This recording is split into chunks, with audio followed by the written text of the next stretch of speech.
Ce jeudi 25 janvier, à la salle des fêtes de Beaumont-Hague, les élèves de 3e du collège Le Haguedic ont eu l'opportunité d'entendre le récit de vie de Robert Frank. Issu d'une famille d'origine polonaise et de confession juive, il a vécu caché pendant l'occupation allemande en France au cours de la Seconde Guerre mondiale. Rencontre avec cet homme aujourd'hui âgé de 94 ans.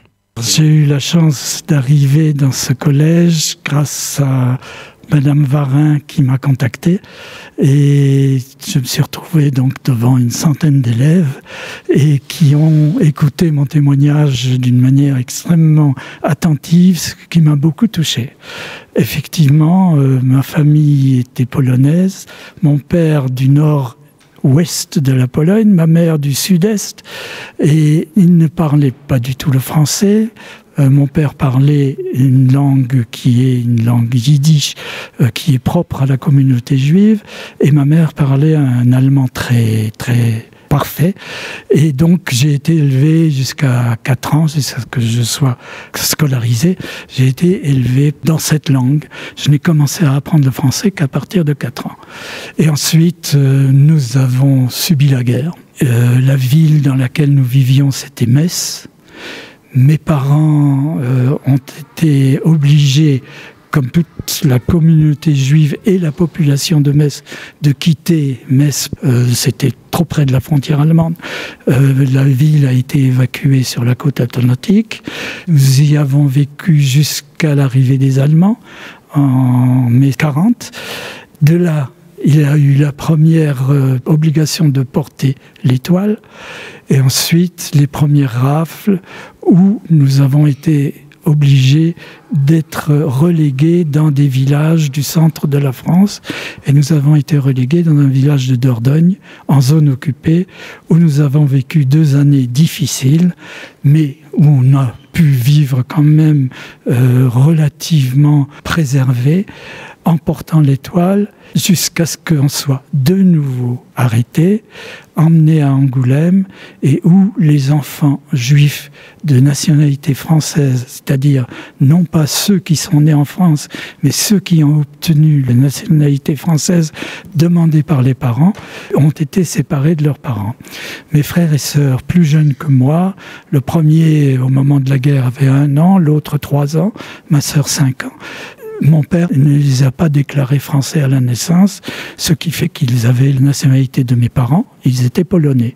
Et en tant que polonais, ils ont fait partie des premières rafles qui ont été, on ne le savait pas encore à ce moment-là, déportés, gazés et brûlés à Auschwitz.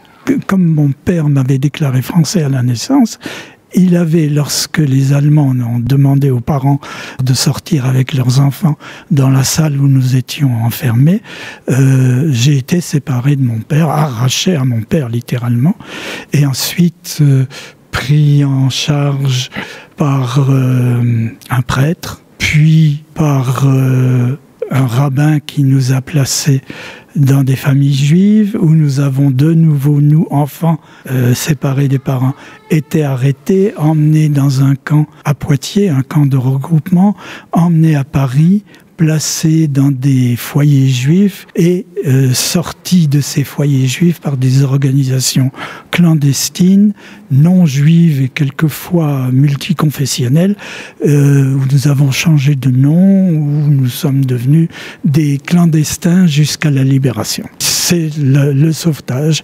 Nous sommes des enfants cachés, enfants de déportés et enfants cachés. Et aujourd'hui, Robert Frank parcourt la France pour partager son histoire avec des collégiens et des lycéens.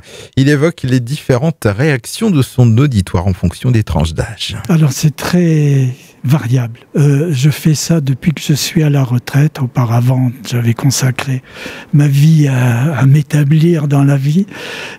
Et à la retraite, j'ai commencé à me dire « mais je n'ai rien fait pour mes parents ». J'ai fait un certain nombre de choses que j'ai estimées nécessaires. J'ai mis une plaque dans le village où nous avions été arrêtés. Et ensuite, j'ai décidé donc de témoigner, pas seul. Nous sommes tout un groupe qui avions organisé une association qui s'appelait l'Association des enfants cachés, qui a organisé, entre autres, les témoignages. Certains ont été enregistrés et nous allions recueillir des témoignages également chez des particuliers qui sont tous regroupés, ces témoignages, au Mémorial de la Shoah à Paris. J'ai donc décidé, au moment de la retraite, de donner les témoignages en étant responsable dans cette association. Et j'ai fait un peu le tour de la France, partout où on nous demandait de venir. Les réactions, selon les écoles, étaient souvent différentes et surtout selon le niveau des enfants. Les CM2 et 6e recevaient un témoignage différent de ceux qui étaient plus âgés, évidemment, mais avaient la réactivité la plus grande. Posaient une foule de questions. Venez vers moi, on t'a envoyé des lettres, on envoyé des poèmes, des dessins. Ça a été vraiment extraordinaire. Les 3e, comme celle que j'ai eue aujourd'hui, sont formidables d'écoute, se gênent au départ pour poser des questions, mais lorsque ça démarre, ça continue. Par contre, les terminales auxquelles j'ai eu l'occasion, mais moins souvent, de donner un témoignage, ils n'osent pas se mettre en avant. Et je pense que c'est ceux qui l'entendent, le témoignage, qui, j'espère, en font peut-être quelque chose plus tard, mais n'interviennent pas pour des questions. Très peu, pratiquement pas. Madame Varin, professeure d'histoire au collège Le Hagdic, est à l'initiative de cette rencontre. Elle nous livre ses impressions sur les réactions des élèves. Alors je pense qu'il y avait beaucoup d'émotions, une écoute incroyable puisque le témoignage a duré presque 2h30 et on n'a entendu aucune discussion. Les élèves ont accueilli après avec bienveillance et plein de chaleur Monsieur Franck en demandant des photos, en demandant des bisous. Non, je pense que le devoir de mémoire en tant que professeur d'histoire, c'est primordial. Et effectivement, d'avoir des témoignages, ça rend notre matière plus humaine, ça lui donne une autre dimension. Et les élèves, ils sont vraiment partenaires, ils sont favorables. Je trouve que c'est pour eux vraiment une très belle leçon d'histoire. Un grand merci à Monsieur Franck. C'était vraiment formidable. Et fort de son vécu intense, nous avons également saisi l'occasion pour interroger Robert Franck sur son regard actuel concernant les événements géopolitiques qui secouent la planète. Il y a eu une période où, quand tout a été fini, tout a été terminé, lorsque nous avons compris que nous ne reverrions plus les nôtres, notamment nos frères et sœurs plus jeunes que nous, on s'est dit plus jamais ça. Et on pensait que ça n'aurait plus jamais lieu. Bon, il y a eu des régimes en France qui ont veillé à ça. Il y a eu l'Europe qui s'est instituée et qui, pour moi, était un sauvetage dans mes préoccupations. Et je m'aperçois malheureusement que ce n'est pas terminé. Et que si ce ne sont pas des génocides systématiques comme cela a été, ça n'a pas résolu le problème des minorités, des personnes qui sont, pour des raisons absolument animales, tuent encore des femmes, des enfants, des vieillards. C'est inacceptable.